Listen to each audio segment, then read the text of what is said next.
Hi, welcome to my channel. Can you see me? Oh, you can over there. Okay, let me just move this out the way a little. That's better, isn't it? But actually, it's the proper mine. I wanted to talk a little bit about one of my pet subjects, and that is ukulele groups singing live and just staring at their song sheets. And you see it very often. And often, being as I'm a member of a ukulele group, other people post me videos of them doing concerts at, in special events, care homes, or whatever. And in most cases, the whole group is singing to their music stand. And, that's okay. And I see some quite good players and some quite good singers and quite good performances that could be really great if they actually made eye contact with the audience. And people who know me, who met me, know I kind of get a little bit on the high horse about this, but I am interested because I kind of care about it. And one of the reasons I wanted to talk about it today is I think I've started to uncover the reason why. And I've been playing probably ukulele now, probably about 6 years, I guess. Prior to that, I was been playing guitar for about 50 years. And there's a distinct difference between, well, certainly my experience and many other players' experience of learning the guitar, and bass guitar as well, and probably even keyboards as well, as to someone taking up ukulele a little bit later on in life and the way that they particularly learn. And I mean, when I first went to my first ukulele group, I was presented, the music and the song sheets in a slightly different format. Certainly different to the way I was presented it in guitar. So I'm going to pop one up here now to give you an idea. And anybody who's played ukulele, certainly in the ukulele group, probably familiar with this type of format here, which is the lyrics and the chords, but they're all combined together. So, for example, you'll get the chords in line, so you'll have your kind of lyric, as you can see above here, and the actual chords written in the same line. So the lyrics and the chords are incorporated within the same line throughout.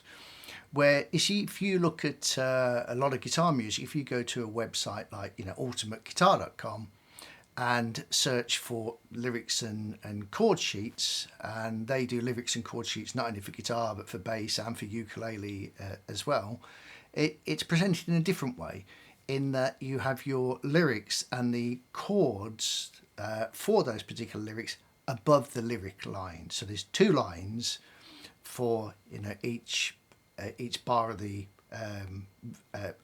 song in general anyway, and they're separated. And one of the kind of unusual things is a bit of an anomaly with the guitar ones is the chords are not always perfectly in line with where the lyrics are, which can be frustrating, but there's also an advantage to that as well I wanted to kind of talk to you about. So if we go back to the ukulele way, and let's talk about that, because I have a theory that this is one of the main things that holds people up from being able to learn a song and get up and sing it unaided. In other words, without a song sheet in front of them. And it's something I'm very, very keen on, for players to be able to get up and know the song well enough and be confident enough to perform that to an audience and make eye contact with that audience, because audience expect that. Now, some of you may criticise and say, well, if you go and watch an orchestra, they're there with all of their music stands in front of them and all of their sheet music in front of them. And yes, I accept that. But an orchestra is kind of a different experience, because people generally are going along to listen to music alone, no vocal. It generally is a conductor who forms part of the focal point in there. And you'll often find that they'll keep the music stands fairly low, so you can see the violin players and the oboe players, etc., playing their pieces, And quite often with those guys, they do know the pieces. The music is there to kind of help them guide, because, you know, they might have a 50-piece orchestra. They've got to make sure that's absolutely everything is right, because so many people are reliant on each other. And I think it's a different experience. Whereas if you go and watch somebody who's going to sing, so you go and watch, you know, one of your favourite performers perform live, or when you go and watch Paul McCartney, for instance, don't expect him to have a song sheet in front of him.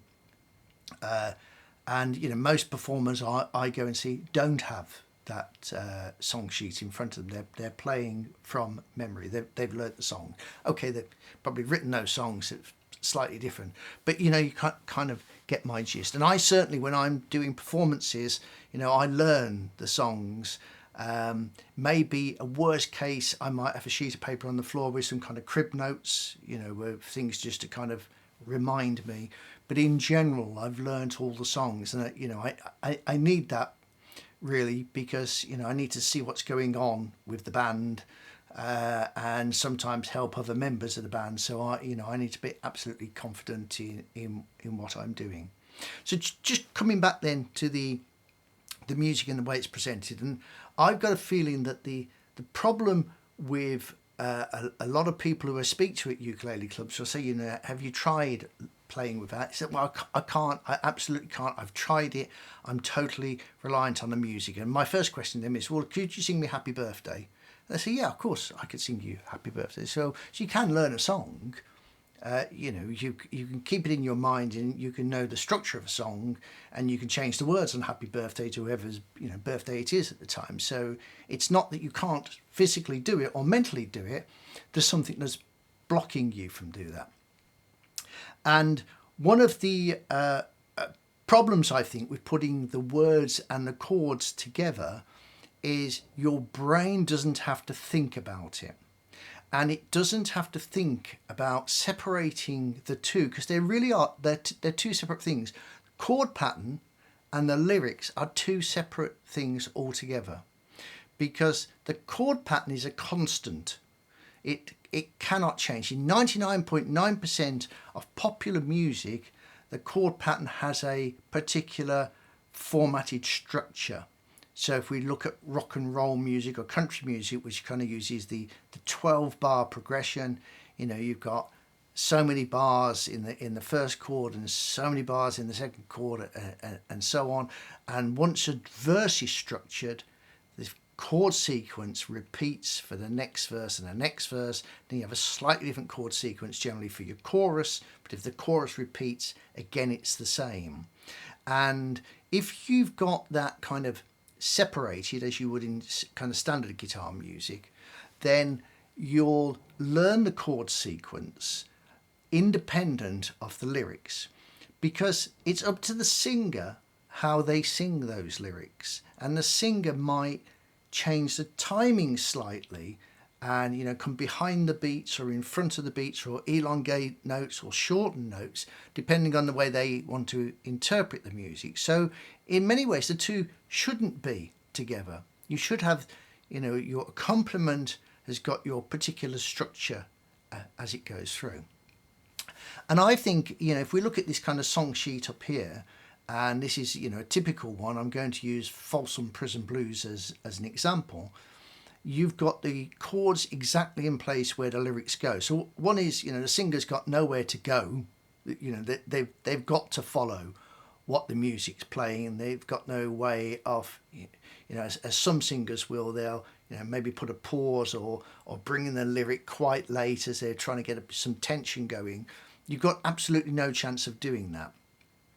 And also the players themselves are almost doing, you know, a dot to dot or paint by numbers as they're following it through. And if you take the sheet away from them, you've taken away their ability to play it, because they don't know the chords. They've not learned the chord sequence, so they've not learned the lyrics.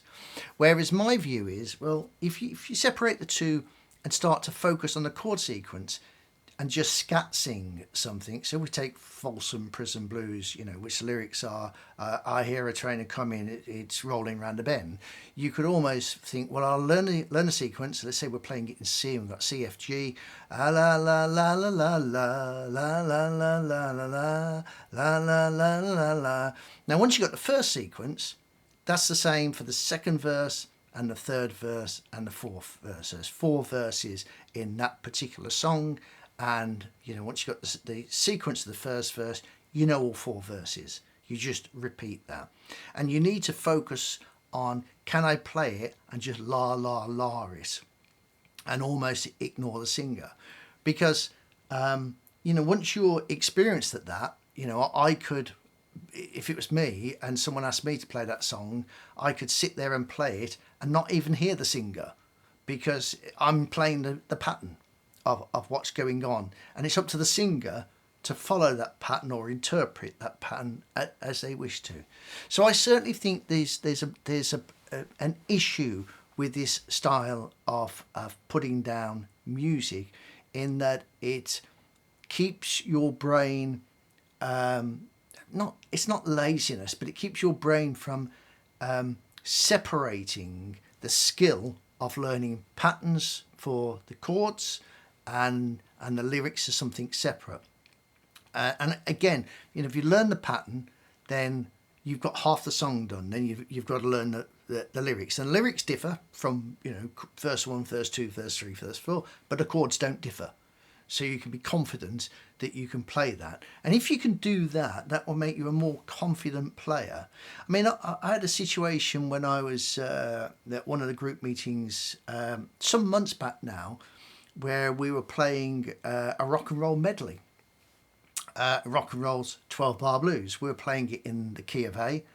And, if you've learnt guitar, and certainly when I was learning guitar back in the kind of the 70s or whatever, everyone was playing 12-bar blues in A, and Status Quo and that were the kind of the big band, and everyone was kind of playing that style of music.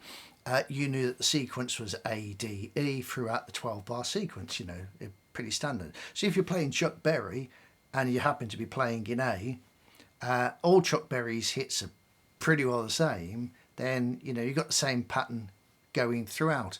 And I remember in this one particular instance that the bassist had a problem turning his pages or whatever and got lost, which really surprised me, because I thought, well, it's just 12-bar blues. It's just a pattern. And you've learned guitar and bass, you should be able to easily handle that. You don't need those song sheets to do it.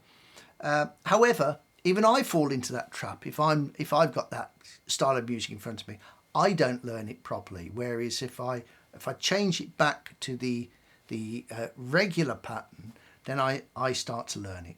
That's kind of my opinion on it. So if it was me and I was running a ukulele club, for the benefit of the players, I would remove that style of music and introduce a style with a separate lyric, separate chord, and encourage people to start learning chord patterns. I'd be interested to kind of hear opinions on that, really. That's kind of my experience of that, and sharing a bit of my frustrations about it. So please comment below, or write in, let me know, and I'd be very happy to kind of interview anybody regarding that kind of subject matter. So that's the end of my ramble. Hope you've enjoyed that, and talk again soon. Thank you.